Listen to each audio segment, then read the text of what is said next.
Graça e paz, abençoados. Voltando aqui, os batismos. Na parte 5 agora, vamos prosseguir neste entendimento.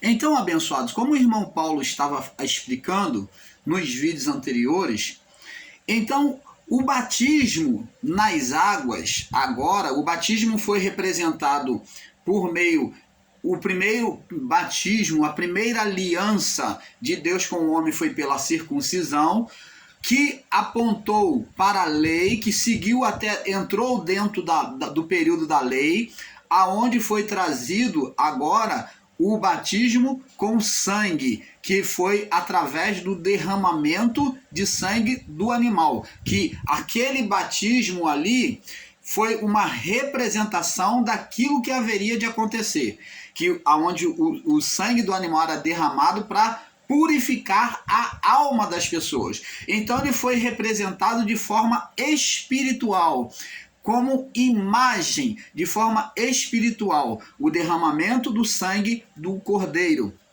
dos animais, da ave limpa. Então tudo isso tinha expressão no Filho de Deus que seria sacrificado na cruz. Então foi a segunda forma de batismo, o sangue. Na verdade, como falamos, a primeira forma de batismo foi com sangue, onde o próprio Deus sacrificou o animal. O próprio Deus chegou lá e ele tomou a decisão de representar o animal. Quando nós falamos, quando Deus sacrifica o animal, foi a partir do pecado do homem que Deus teve a necessidade de trazer a reparação. Por que que Deus pegou aquele animal para sacrificar? Por que que os animais agora vêm ser sacrificados no lugar do pecado humano? Esse animal, quando Deus pega um animal, Deus está mostrando para o homem, não só fazendo a reparação, mas vamos ver aqui, lá no livro de Gênesis, vamos ler Gênesis 1, capítulo 26, olha só.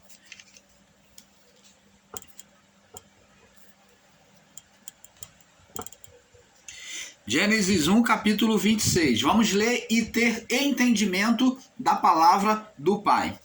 Disse Deus: façamos o homem a nossa imagem, conforme a nossa semelhança. Olha só, Deus está mostrando aqui que ele iria fazer o homem, ali na presença dos anjos, junto com os anjos, e a imagem e semelhança dele, com corpo, alma e espírito. É esta a resposta. Não existe outra resposta mais lógica e mais certa do que isto. Ensinar fora disso é estar equivocado. A imagem de Deus e semelhança é no corpo, alma e espírito. Essa é a identidade divina no homem, tendo corpo, alma e espírito. Agora vamos observar que Deus, quando vai fazer o homem a imagem e semelhança, ele vai criar o homem, e ele dá um poder ao homem, ele concede um poder ao homem sobre a criação. Ele concede autoridade para criar, para gerar. Então ele diz aqui, ó,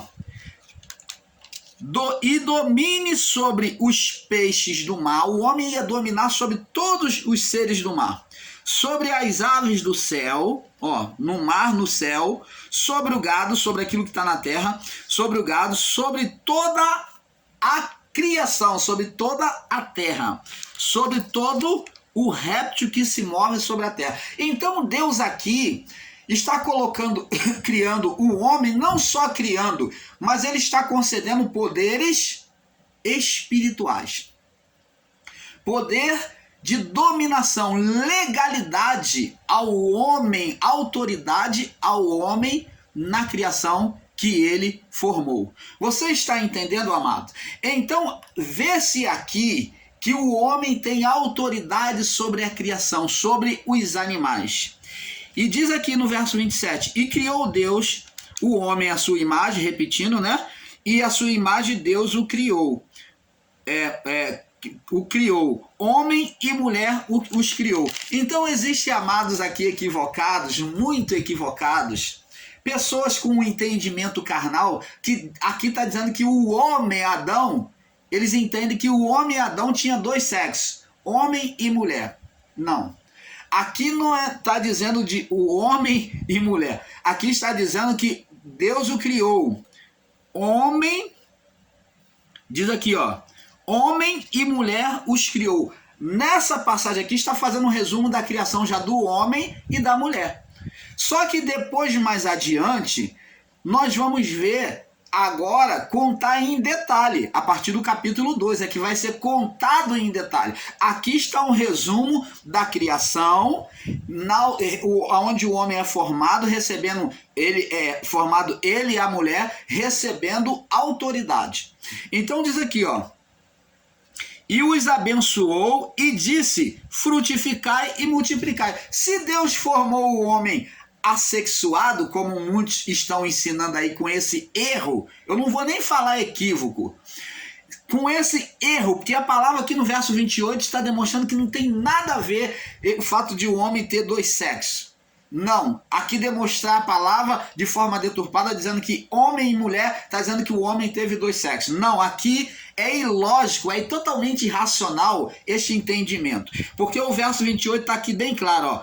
E Deus os abençoou, falando de duas pessoas, um casal, os abençoou. Oh, amados, como é que existem pessoas tão bitoladas que não enxergam a palavra de forma correta e vem ensinar que Deus criou o homem assexuado com dois sexos? Oh, abençoado. Olha até onde chega a literalização de palavras e a falta de observância à palavra de Deus. E ficam falando abobrinha, ensinando abobrinha que o homem tinha dois sexos. O homem tinha nele, Adão tinha dois sexos. Não. Aqui está falando num resumo da criação do homem e da mulher. Aqui no capítulo 1, verso do 26 até o 31.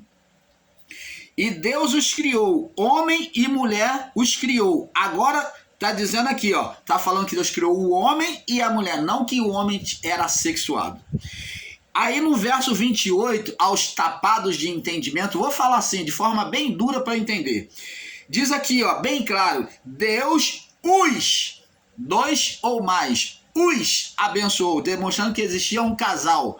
Os abençoou e diz mais, e Deus lhe disse, ó, você que é falta de entendimento, dá fruto, ó, frutificai e multiplicai, enchei a terra. Deus está falando, ó, fecundai, ó, mulher, gera filhos. Adão, produza filhos. É isso que está sendo dito aqui. Mas existem irmãos que têm uma dificuldade de entender a escritura. Enchei a terra e sujeitai, torna ela sujeita a vocês, dominai sobre os peixes do mar e sobre as aves do céu, ó, domine sobre tudo, sobre todo o animal que se move sobre a terra. E disse Deus, eis que vos tenho dado, ó, toda erva que dê semente e toda árvore, toda árvore que dá fruto e dê semente, ser-vos-á para alimento. Então, aqui produzir semente seria para alimento. E todo animal da terra, repetindo, ó, todo animal da terra e todas as aves, todos os répteis da terra e toda em que há alma vivente e toda erva verde será para mantimento. Assim foi. E viu Deus que tudo que tinha feito, eis que era muito bom. E foi à tarde, amanhã, o sexto dia. Então, no sexto dia, Deus formou o homem e a mulher. No sexto dia, Deus formou o homem e a mulher e concedeu poder ao homem, homem e mulher, na criação sobre tudo e sobre todos os animais.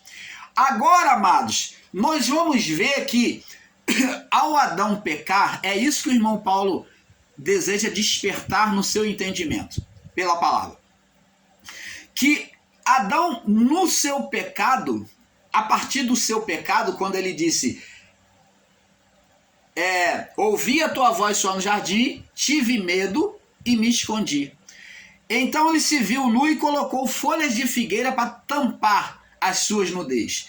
E Deus vai lá e mata um animal. Agora está significando, quando Deus mata um animal, significa que o homem, para ser justificado, dependeria do derramamento do sangue animal. Opa! Canal Luzes da Graça, trazendo a revelação do Pai perfeita a você. Então, isso está demonstrando que agora o homem que era dominador dos animais estaria agora sujeito a eles para ser justificado, sujeito ao derramamento do sangue deles para ser justificado. Você está entendendo? Então agora o dominador passou a ser dominado ou passou a ser dependente, quando na verdade os animais eram dependentes do homem, estava debaixo do poder do homem, e agora os animais é que vem, o sangue do animal é que vem justificar o homem. Você está vendo a inversão de valores que houve na criação, aonde o dominador se torna sujeito,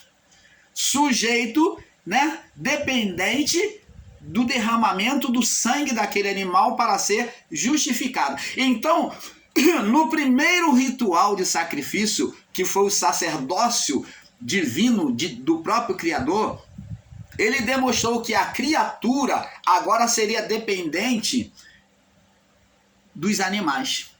Que o dominador seria dependente daquilo que dominava, dos animais. Você está entendendo? Então Deus pega agora um animal e através desse sangue vem demonstrar agora expiação para o homem. Reparação para o homem, por meio do sangue animal. Por isso agora, com entendimento, você vai entender o porquê que Deus usa o animal, demonstrando que a situação da criação foi invertida, aonde o dominador passou a ser agora dominado, ou, em outras palavras, dependente do sangue daquele animal. Por isso que vemos lá no livro do Apocalipse, quando se abre os selos, agora na revelação real, final, Deus vem demonstrar para João que o estado da criação, aonde o animal, a besta, aonde se abre o selo e viu uma besta assim.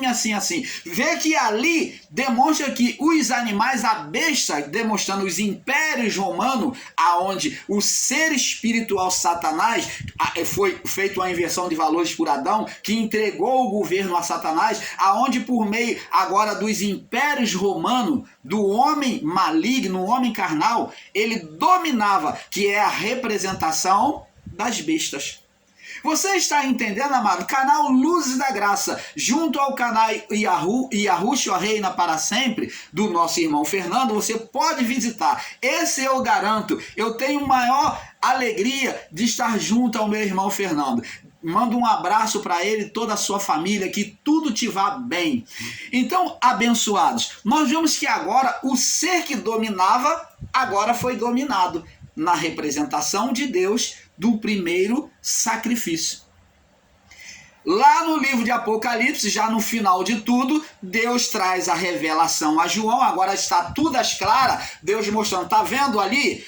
Aqui, esses animais aí são o quê? Ele é a representação do poder que o homem entregou ao ser espiritual Satanás, aonde ele domina pelos reinos, pelos impérios malignos, que são na representação das bestas. Quer dizer, a besta significa o animal dominante, os impérios dominantes. Então, cada animal é representação, demonstrando que o homem passou a ser dominado. E em Deus, ao olhar de Deus, o homem passou a ser dependente pelo sangue para justificar. Então, pelo sangue, o homem era justificado e pela natureza real, o homem era dominado por meio do império de Satanás, criando impérios humanos pela representação das bestas no livro de Apocalipse. Você está entendendo, amado? Mais claro do que isso? Você quer revelação mais clara do que isso? Não tem. Canal Luzes da Graça, com maior alegria, mostrando com destreza o amor de Deus a você. Porque Deus nos ama, por isso que Ele nos faz saber a verdade. Ele não nos deixa confundido, não nos deixa enganado com palavras de conjectura como se há por aí, até mesmo em graça. Então, abençoados, vamos prosseguir. Agora, como falamos lá, vamos voltar lá, você já entendeu? Aqui no livro de Gênesis, capítulo 3, né? Vamos confirmar aqui o que o irmão Paulo falou. E no pecado de Adão, no capítulo 3, no verso 21, e fez o Senhor Deus a Adão e a sua mulher, aos dois, que eram dominadores da criação, túnicas de pele, demonstrando a morte e o sacrifício de um animal. Se você negar que Deus sacrificou um animal, quem foi que sacrificou? Foi o próprio Deus que sacrificou um animal e da pele do animal fez uma vestimenta sem costura, né? Sem costura. E os vestiu. Olha, Deus demonstrando o seu amor. Ele já tinha a reparação por meio do futuro. Ele já tinha, lá na frente, Deus já tinha o meio de reparação para o homem. Agora, entendendo e olhando sobre isso, louvado seja Deus que nos abre o entendimento a cada dia, cada vez mais. Então vamos voltar aqui para o livro de Mateus, né? No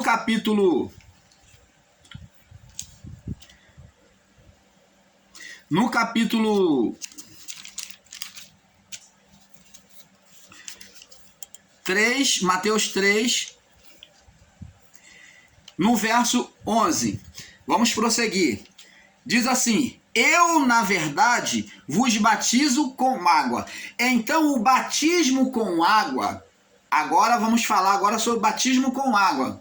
Ele é chamado de batismo de João, porque somente João é que batizou, veio com esse batismo com água pelo entendimento direcionado por Deus, não foi coisa da cabeça dele. Ele falou: poxa, eu vou criar um meio de atrair as pessoas para mim, vou criar uma forma de batismo, batizando na água. Não, Deus inspirou João, entendendo a revelação da palavra, que a água era manifestação de juízo de Deus. Olha, vamos entendendo. Era manifestação do juízo de Deus. Ele entendeu a história aonde o Espírito pairava sobre as águas já existiam, a justiça de Deus já estava ali. A justiça de Deus, ela tem a representação da justiça de Deus. Então, a água no período noélico foi a representação do juízo, que é a manifestação da justiça de Deus. Então, João, entendendo isso, foi vendo tudo isso pautado na palavra, onde o cordeiro era lavado com água, demonstrando a purificação, a justiça sobre Deus, provando aquele sacrifício, que é a justiça, provar para ver se estava perfeito. Tinha que o animal, o cordeiro, tinha que ser tocado nas águas, tinha que ser lavado com água. Era Deus provando o animal para ver se estava realmente puro, né? Então, João agora vem batizar pelas águas. João viu também na passagem do Mar Vermelho, do Mar de Junco, que é chamado de Mar Vermelho. Então, ele viu que na passagem, os que demonstravam fidelidade a Deus, que confiaram em Deus, passaram. E os inimigos que eram contra os filhos de Deus, os separados de Deus, eles foram o que? Engolidos pelas águas. Eles sofreram o juízo, morreram. Faraó e seus exércitos. Então vê-se aí que João foi entendendo, João foi iluminado pela palavra. Ele entendeu que a água era a representação de juízo, aonde para diante de Deus as águas eram bênção, elas se abriram, elas serviram de caminho, elas fizeram um caminho. No juízo, aquele que anda perfeito diante de Deus, andava perfeito diante de Deus, ele teve passagem para o outro lado. Mas os que eram inimigo contrário a Deus, inimigo do povo de Deus, foram o quê? Engolidos pelas águas. O quê? No mar né? Faraó e seus exércitos morreram. Agora, no período noélico, vamos ver esse juízo sobre aqueles que não ouvem a voz de Deus. E como falamos aqui em João, diz aqui, ó, João foi dito da mesma forma que Noé. Então, a figura de João, vamos ver aqui com entendimento, que é representado da mesma forma que Noé. Vamos ver aqui, ó. Naqueles dias, Mateus 3, 1. Naqueles dias apareceu João Batista pregando no deserto da Judéia e dizendo: arrependei-vos, porque está próximo o reino dos céus. Então ele agora vem anunciar um novo reino, um novo mundo. Então, como Noé trouxe um novo mundo, João também faz essa representação do período noélico. Ele vem o quê? Ele é a imagem daquilo que aconteceu, daquele fato histórico que aconteceu lá atrás. Então João é a representação do mundo noélico. Ele vem aqui anunciar um novo mundo, um novo reino. E diz aqui: arrependei, porque está próximo o reino dos céus. Porque este é anunciado pelo profeta Isaías. Isaías já disse: voz que clama no deserto. Ora, eu pergunto a vocês, Noé também não pregou como no deserto, como se tivesse só ele e a família? Foi. Noé também foi o apregoador do seu período. Ele foi a voz de Deus recusada, que significa deserto, recusada, rejeitada por aquelas nações, aquele povo. Então, abençoados, vê que João, como Noé, que é a representação de Noé, ele é a imagem refletida lá na frente, nos seus dias, como o próprio Noé, voz de Deus clamando no deserto. E Noé foi a voz de Deus clamando aquele povo que se recusava. Você está entendendo, amado? Então, abençoados, ele foi a voz de Deus, voz que clama no deserto: preparai o caminho do Senhor e endireitai suas veredas. Então ele viria antes... Ele viria antes, preparando, anunciando a vinda de um novo reino. Ele era a junção da lei com a graça. Do antigo mundo, do mundo das trevas, trazendo o mundo da luz. João veio anunciando a luz. Vamos ver lá no livro... no Evangelho de João, segura aí, vamos lá no Evangelho de João confirmar isso aqui, logo lá no início. João capítulo 1, vamos confirmar isso aqui, no Evangelho de João, anunciando isso aqui, vamos ver aqui, ó. No princípio era o verbo estava com Deus, falando da do Senhor Jesus, e o verbo era Deus. Ele estava no princípio com Deus, que era a natureza divina, a vontade divina, e falando dele como a vontade divina.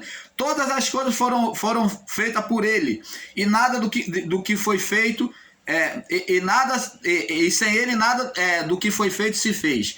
Nele estava a vida, e a vida era a luz dos homens. Veio a luz, e a luz resplandece nas trevas, e as trevas não compreenderam.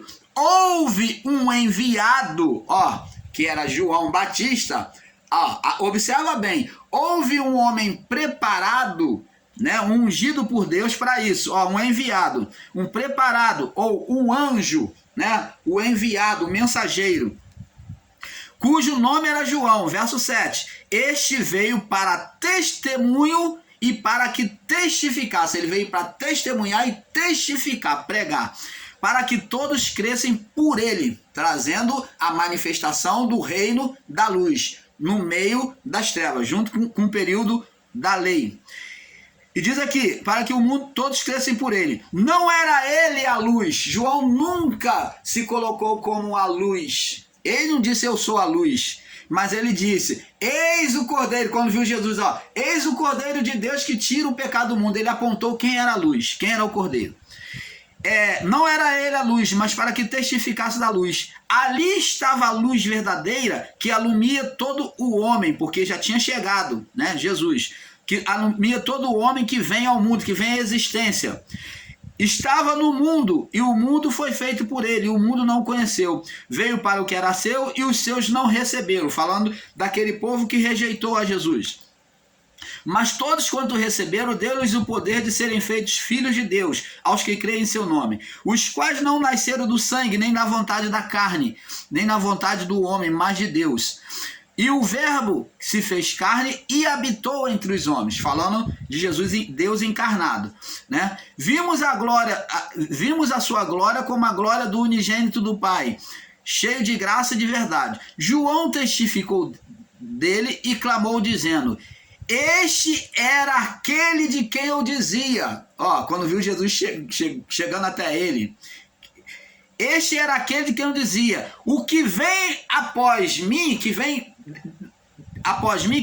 nasce depois de mim, é antes de mim, porque foi primeiro do que eu. Já existia primeiro do que eu. E todos nós recebemos também a sua plenitude e graça por graça. A graça já estava sendo manifesta desde o Éden, desde a criação. Então esse negócio de que a graça de Deus chegou por Paulo, isto é balela. Paulo só recebeu a revelação da graça, o entendimento do que era a graça de Deus. Mas graça de Deus nunca foi trazida por Paulo. Isto é um engano, isto é um equívoco brutal ensinar que o Paulo trouxe a graça de Deus, entendeu? E todos recebemos também da sua plenitude, e graça por graça, porque a lei foi dada por Moisés, a graça e a verdade vieram por Paulo? Não, por Jesus Cristo. Deus nunca foi visto por alguém. Deus nunca foi visto por alguém. O Filho que está no seu seio do Pai, que esse o revelou. Então, abençoados, vimos aqui que João testemunha de Jesus. Então, o batismo de João é que foi dado por revelação a João. Pela criação, onde ele tem consciência de que tudo foi criado por meio das águas, que o Espírito Santo estava ali, que a água era a representação da justiça e do juízo de Deus. E aconteceu esse juízo no período noélico, e que no juízo de Deus, naquele povo que se opunha ao povo de Deus, que foi Faraó e seus exércitos, foram engolidos pelas águas, o juízo houve sobre ele, que houve juízo no período noélico, que o povo que rejeitou a voz de Noé foi engolido pelas águas. Agora, João, na representação noélica, sobre a imagem de Noé, ele vem ensinar o batismo sobre as águas, com esse entendimento. Então, o batismo sobre as águas, Jesus nunca batizou uma só sequer pessoa. Jesus não veio para ser batizado. Quem testemunhou de Jesus foi João. Ele foi o preparador. Ele que trouxe o ensino do batismo, a revelação do batismo. Ele compreendeu que o batismo era uma circuncisão por dentro, registrado lá no livro de Jeremias, que nós lemos, né? Está no vídeo anterior, Jeremias parece 31, né? Então, lá, nesse período, deixa eu ver se eu acho aqui para vocês, para não ficar, os irmãos não ficarem perdidos, Jeremias, vamos ver aqui no livro de Jeremias. Eu não quero ser injusto com irmãos para ficar somente na minha palavra. Jeremias 31. Já havia sido anunciado sobre o ministério da graça de Cristo sendo manifesta, né? Eis que vem dias, diz o Senhor, que farei uma aliança com a nova casa de Israel e com toda a casa de Judá. Está falando da mudança dos pactos, né? Onde entraria agora a manifestação da graça. Não conforme fiz com seus pais no dia que tomei pela mão, falando do povo no período mosaico, né? Que foi um pacto de sangue. Então tá vendo aqui? Saindo do pacto de sangue, rejeitando o pacto de sangue para agora trazer um novo pacto. Não conforme a aliança que fiz com seus pais no dia que tomei pela mão, para tirar da terra do Egito. Porque eles invalidaram, eles tornaram inválido, eles quebraram o pacto da aliança de sangue. Então por Deus foi desconsiderada, porque eles quebraram o pacto. Invalidar a minha aliança, apesar de eu os haver despojado, diz o Senhor. Esta é a aliança que farei agora, ó, verso 33, com a casa de Israel depois daqueles dias, diz o Senhor. Agora, aonde é que haveria a marca da circuncisão? Entrou pelo prepúcio, para Deus tornar propriedade peculiar dele, por meio de Abraão. Então foi até a lei, o prepúcio, entrou na lei, teve participação. Por quê? Isso daí era um ato que mostrava a aliança de Deus com o povo abraâmico, que Deus não iria rejeitar. Então entrou no pacto agora, uma aliança agora de sangue, uma outra aliança. Agora Deus fez com um homem. Agora, na aliança de sangue, Deus se compromete com o povo, diante de um povo. Ali Deus se comprometeu com um homem a abençoar sua nação. Agora, para que toda a nação saiba, Deus faz um pacto de sangue diante de toda a nação. Só que esta nação não condiz com aquele pacto, quebram aquele pacto. Então Deus agora vem dizer que vem fazer agora uma nova aliança agora por dentro. A aliança que era na letra, na pedra, agora escreveria agora no coração, dentro. Mas esta aliança que farei com a casa de Israel, verso 33, depois daqueles dias, diz o Senhor, porei as minhas leis, ó, agora a lei mosaica seria colocada onde? Dentro do coração do homem, porque o Espírito estaria dentro, significando que o Espírito estaria dentro. A manifestação de Deus agora não seria exterior por rituais, mas seria dentro. Porei as minhas leis no seu interior, escreverei no seu coração, e serei seu Deus, e eles me serão o meu povo. Agora ele diz aqui, por meio dessa aliança, o que aconteceria? Não ensinará mais cada irmão ao seu próximo, nem a cada um a seu irmão, dizendo, conhecei ao Senhor, porque todos me conhecerão, desde o menor até o maior deles, diz o Senhor. Opa! Então aqui parece que é uma contradição, não é?